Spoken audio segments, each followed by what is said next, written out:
It's a trucking, transportation, and lifestyle show like none other. Man, you call this a life? Road Gang Radio is back for another half hour of the best transpo show in the known universe. We come in peace.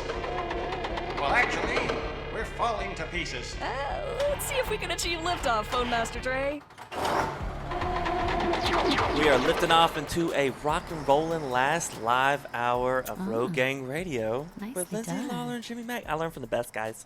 Okay. By the way, our good friends over at OOIDA will continue their focus on veterans. It has been a veteran-centric week on Trucking with OOIDA. That focus on veterans will also continue as well in country and western music news, as Lindsay has a really special treat to kind of open up that particular segment. I'll give you the details and the ins and the outs, of course, of what's going on with Trucking with OOIDA right before Lindsay Lawler's country and western news arrives on the scene here at Road Gang Radio. Of course, Road Gang Radio means not only the imprimatur of Dave Nemo, it means Lindsay Lawler, the ambassador herself, Phone Master Dre, the maestro of motoring mayhem on the motor lines, as it were, and myself, Jimmy Mac. As always, we are welcoming another guest here. Let us pivot to that. Pivot. And give a little turn, a little grace, and I turn to my good friend Phone Master Dre as we roll along this freaky, feisty, flinty Friday.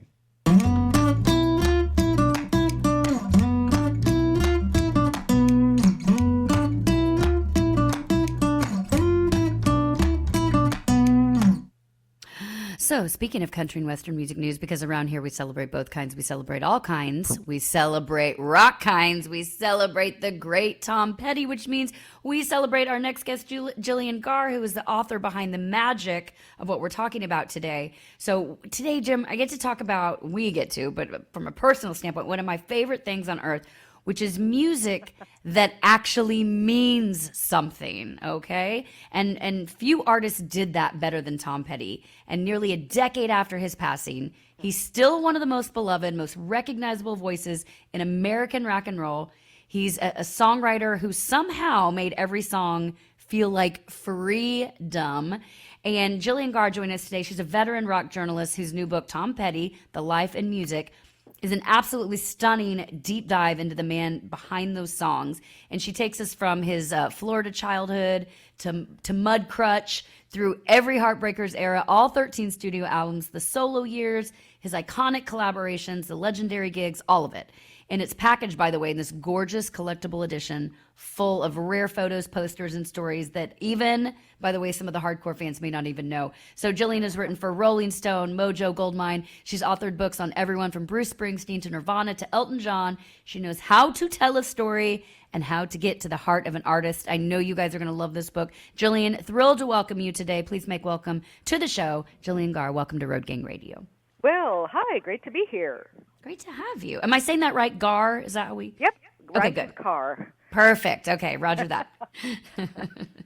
I want to begin by saying that this is interesting because the two Tom Petty songs that have stayed with me the most are not like, I love so much of his canon, but it's Zombie Zoo and the one he wrote for She's the One, Walls. And it's because it's got two of my favorite lyrics, and in many ways, I'd like you to talk about this, how somebody can combine being so incredibly moving with being goofball funny. I think about, hey, cute little dropout, how come you pack a rod? Is your mother in a clinic? Has your father got no job? And then on the flip side of that, we got, you've got a heart so big it could crush this town, but I can't hold out forever. Even walls fall down. And I'm kind of wondering, in assembling this book, how it is that somebody can be such a dreamer and such a wide open space, sort of, in love with the world around him, and at the same time so completely, utterly irreverent, and at the same time appear in movies like The Postman where he's the only good thing in it. Go on. It's just one scene, folks, so don't rush out there to see that 3-hour epic. It was about 3 hours, wasn't it? Yes, it is. is. It felt like it. It's anyway. 3 hours. My friend was the first assistant director on that, and he said the only joyful time was when Tom Petty was on set. But go ahead. I know, just to backtrack, yeah. I mean, I did a section on his filmic and television appearances, and I'd forgotten he'd been in The Postman. And so, you research and watch all these things. And I thought, am I going to watch The Postman Nah. I'd seen it once, but they do have the scene, or they did anyway, on YouTube.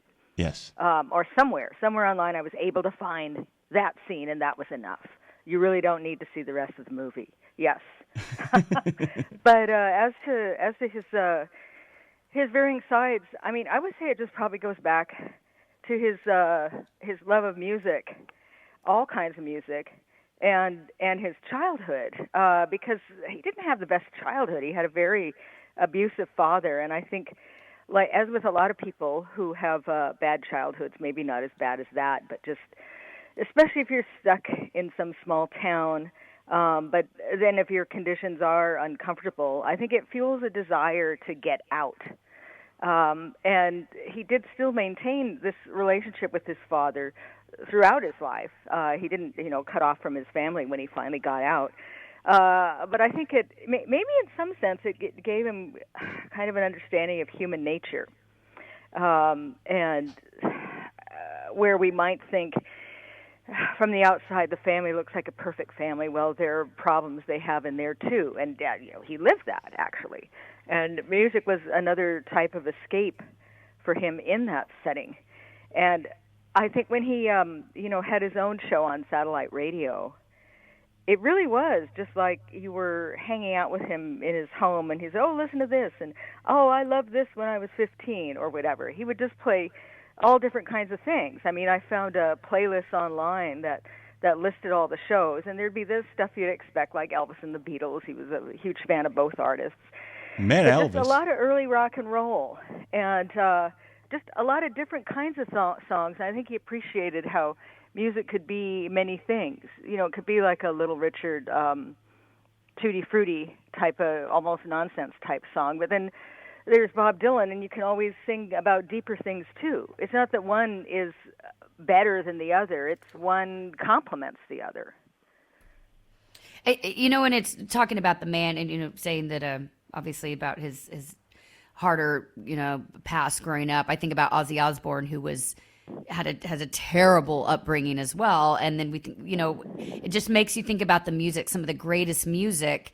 We don't stop often enough and be like, what was the life that had to be led before Tom Petty was Tom Petty, And your book really dives into this. And, for me, Tom Petty, his songs feel like they were here before we all showed up. It just seems like something that's in the fabric of the world that has just always existed. And yet Tom Petty is this paradoxical thing where he's larger than life, but really also ordinary and grounded. And I think that's why he had the show and would connect people through music. So with all that said, what did you learn about him as a person, not a musician, that really deepened your own particular understanding of him as an artist?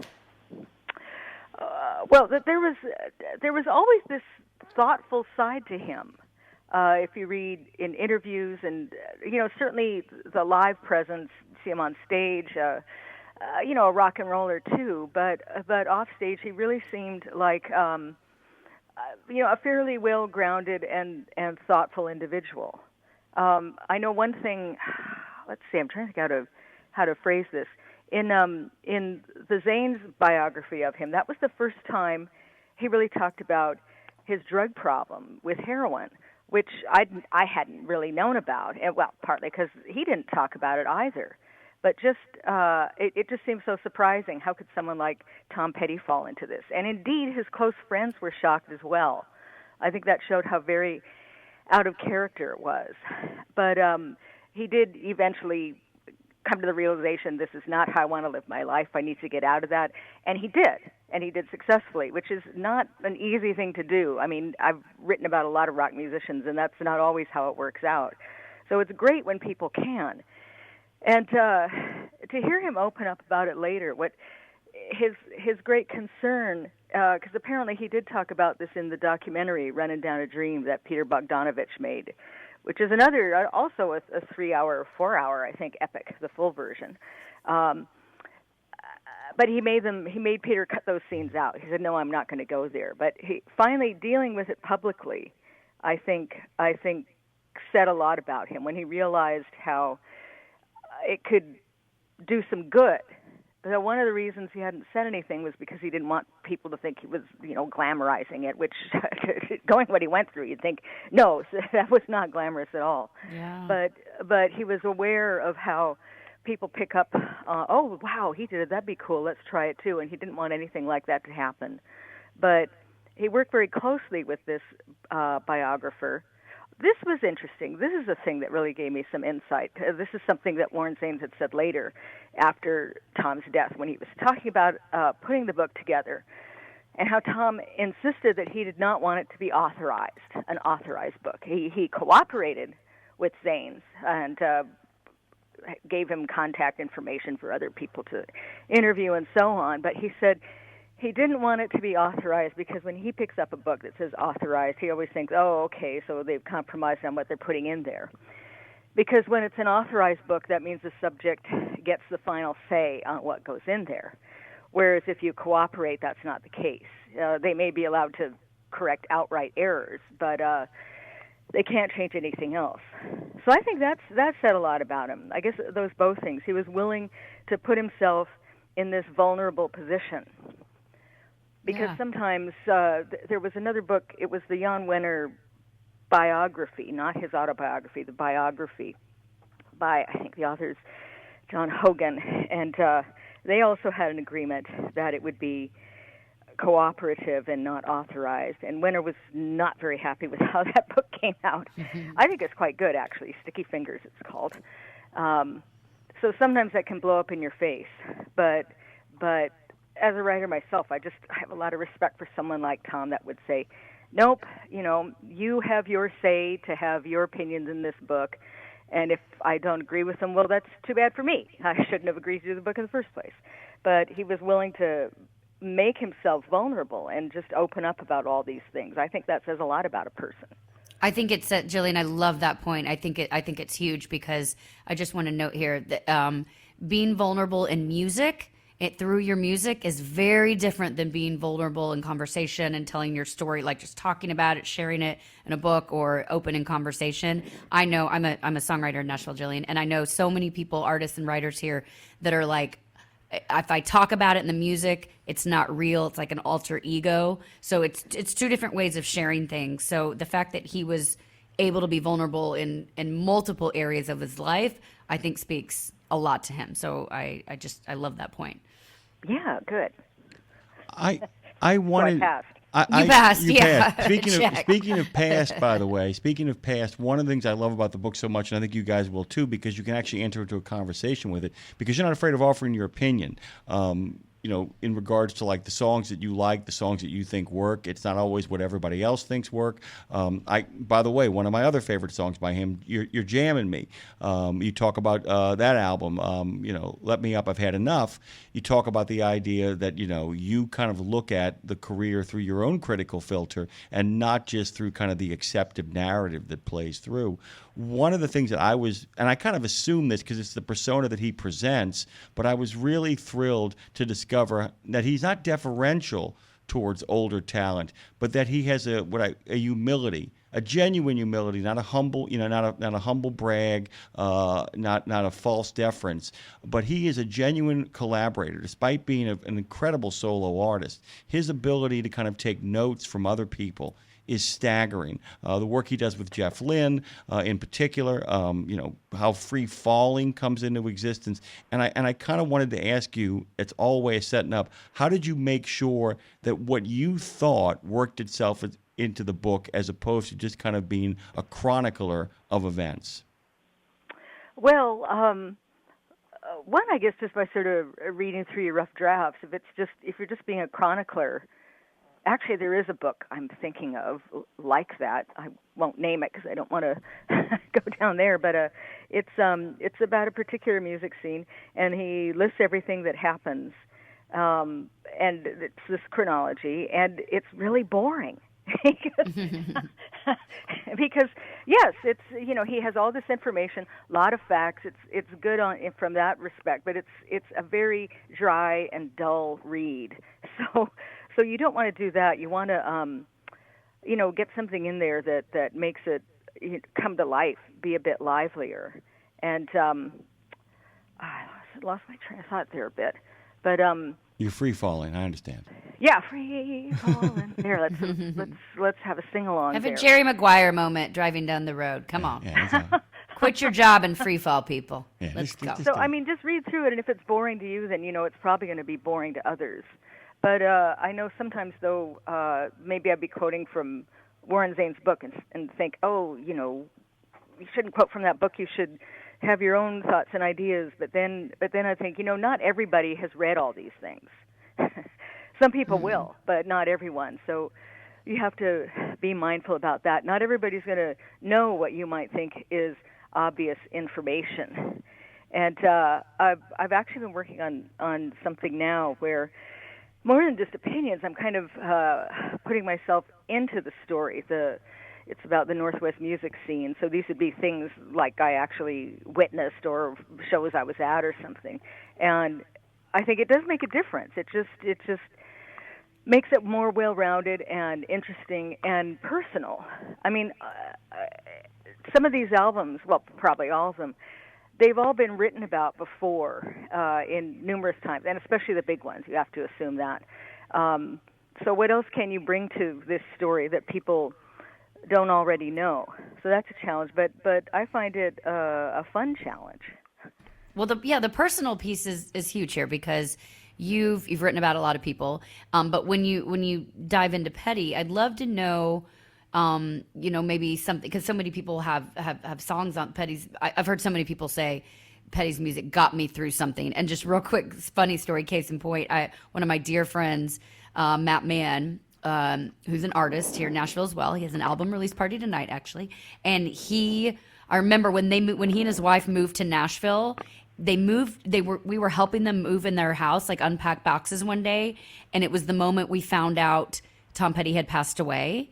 And his wife ran into me and she grabbed her husband's phone and laptops and shut off the TV. She's like, Matt cannot know that Tom Petty passed away today or he will not continue to unpack boxes. And wow. Yeah, it was like she couldn't tell him she had to hide it until they had done stuff today because this will wreck him. And so with that said, he really did leave a mark on the people that were all in. They were all in. So for you as the journalist and the writer of this book, whether you grew up on Tom Petty or not, through writing it and what's personal to you, is there a song of his or a feeling of his that has kind of helped you get through something? Well, I haven't really had that, but something I did tie in personally, it was both his interest in Elvis and the Beatles. Because, I've written a lot about those artists, and the Beatles were what got me interested in music. For years, I thought the Beatles invented rock and roll. I seriously did. I did not know there was anything before then, because I was young. I was a kid when they came over, and so to see Tom's connection with that sort of, in a way, I thought, gee, if I sat down with him, we could have a great talk about Elvis songs or Beatles songs.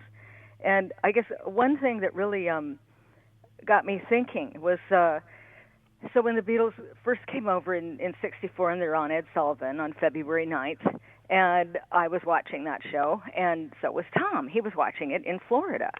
And then all these years later, he works with the Traveling Wilburys. And I've thought, if you had told the teenage Tom, the 13-year-old Tom or whatever he was, in 20-some years, you're going to be making a record with that guitarist.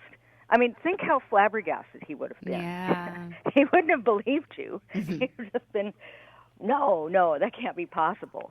And so to have that happen, that must have just really resonated with him on such a deep level, going back to when he was a kid like that and watching them. It just, I don't know, I wonder if he ever mentioned that to George at all. Yeah, fascinating. One of the other things about the book is in its assembly, the writing, but the imaging too. And I was always a big fan of, a big fan of his MTV presence and the MTV videos. I look back on it now, and there's a lot of memorabilia I'd never seen that was all throughout the book. And I realize when you kind of explicate how much he loves Elvis and the Beatles, how much, not just song-wise in regards to the richness of lyrics, plus the sort of American showmanship. You kind of combining Beatles' richness of lyrics and complexity, and go into stranger places, and then you combine it with Elvis's kind of rockabilly showmanship. It was the visual landscape, though, as I looked at it, I'm like, this is so Americana. This is almost like, and I realize he's not painting those pictures or creating that art, but it's all kind of, it all feels like an American version of a lot of the Apple Studios kind of stuff that went on there. And I was kind of curious that I kept thinking about Prince as well, because they end up together on stage doing a tribute to George Harrison, of course, but with My Guitar Gently Weeps. But he really is, in many ways, an encyclopedia of rock and roll. It's like this constant reference machine that he makes his own with a very distinctive voice. And I don't know what exactly I'm asking here, other than did the same thing occur to you as a beginning part, or were you kind of seeing that as it developed as you looked at all the memorabilia and listened to the catalog in full? Yeah, well, one thing about his being the encyclopedia of rock, I read interviews where he said how thrilled he would be to get letters about his radio show saying, oh, I really got into that song. Oh, I discovered this artist from that. And these are people, this isn't someone saying, oh, I love this particular song you wrote. It meant so much to me. No, he's excited about this other music that he just played the record and that it got people excited. I've found that with artists sometimes, they get tired of doing interviews, but they love to talk about other artists' music. And I didn't run across this as much, but on occasion, he's certainly the kind of artist that would have had a say in the visual look of things. I don't know how much he sat down with the art directors of the record labels, like some artists do, but I'm sure he did have a hand in them in suggesting things. Some artists don't care at all, and they just go with whatever the record company does. But well, for example, on I can't remember which album this was. It was when he got into conflict with the record company because they wanted to charge more for the records. They wanted it superstar pricing, they called it. I guess that era's version of surge pricing. The big artists, they were going to sell their albums for more, $9.98, and Tom was just insistent, no, it's going to be $8.98 or nothing. And he won that battle, and then on the record cover, he's in a record store, and there's a bin of records in the background that are on sale for $8.98. So he put that little thing in there. So that's certainly. Well, then later, I mean, kind of more controversially, when Southern Accents and came out, and he was on the Pick Up the Plantation tour and all, and he used Confederate flags as part of the stage set, or it was used in the marketing on the albums and the programs and such. And then later, he released a statement saying he was just rescinding all that, and he understood now it was not a symbol that he wanted to associate with because of what it represents to other people. So they went back, and some of the things, like on the album artwork, I think they removed pictures with the flag on there. So he certainly did pay attention to the visual side in that regard. Wow. I want to say this because this book is beautiful. It's certainly Tom Petty fans are gonna want this, but I'd like to back up. I'm gonna make you sort of brag on your piece of work here for a minute, Gillian, because if someone's never read a thing about Tom Petty or know a lot of them, only say the hits. That if you only know Free Fallin' or whatever, what would you say that your book really does to help them discover more about this man, outside of everything you've already said? But what does your book, you think, in particular, do different than some of the others? Well, this publisher, Motor Books, they have a series of books similar to this. It used to be the artist name at 75, like Elton John at 75 and Bruce Springsteen at 75, and those were two others I did. And now I see they've changed it a bit, the title, Tom Petty, the life and music, I guess because they want it to be still relevant after they turn 75. But so I kind of had the template there. And in doing another interview, in doing another interview. Wait, you've done other interviews besides us? Who are they? Who is she? Go ahead. This is probably for the Springsteen book. It wasn't for the Petty book because I've been able to use this. He said, well, these books are like highlights reels. And I thought, oh, God, that's great. In fact, I told the publicist, because they put out, other writers are doing books on other artists in that kind of form. And I said, yeah, use this, highlights reels. So now that's how I describe them. It's not, that's an in-depth biography, which is a bonus for some. Yeah. I think the word count's probably only 40,000 words or so. But yeah, it's a highlights reel. These are the basics of what you should learn, what you should know about Tom Petty's life. So it goes a bit more than just a surface take. I mean, including the albums, that's kind of obvious. Of course you're going to include the albums. And maybe major things like the Super Bowl appearance and the Rock Hall induction, that kind of thing. But, you need 75 highlights, so you have to find some others. And that gives ultimately a more well-rounded view. I mean, it was fun doing an entry on, say, that he won the George and Ira Gershwin Award, which I had no cool. idea. I didn't either. Doing this book. So cool. So cool. And yeah, I mean, it's not an award that rock and rollers get. so that was impressive on its own. And I don't know, his quote though, where he said, "Oh yeah, I'm not that familiar with their music," and I thought, I bet you are. You just don't realize it, because that music has so permeated the culture. Yeah. And I thought he must have had a copy, or at least I'm sure he heard Cheap Thrills by Big Brother and the Holding Company with Janis Joplin. And that has Summertime on it, a Gershwin song. So yeah, he knows their music. But yeah, that was just, and just all the TV and film appearances too. I mean, people know some, but not all of them. I did not know, because I wasn't watching the show by then, but I didn't know he had the recurring role on King of the Hill. Oh, yeah. Boomhauer's relative, I think. Perfect, and I love perfect the way the voice. creators were thinking about it, saying, yeah, let's have this character who's like Tom Petty if he didn't become famous. Yeah, that's a good idea. But then in talking, they're thinking, well, why don't we get Tom Petty to voice it? That's so brilliant. And you could see with his kind of laconic approach to things and his delivery, yeah, he'd be perfect for that kind of role. As he obviously was, because I think it was just going to be, a one-shot deal, but it went over so well that he became a regular character.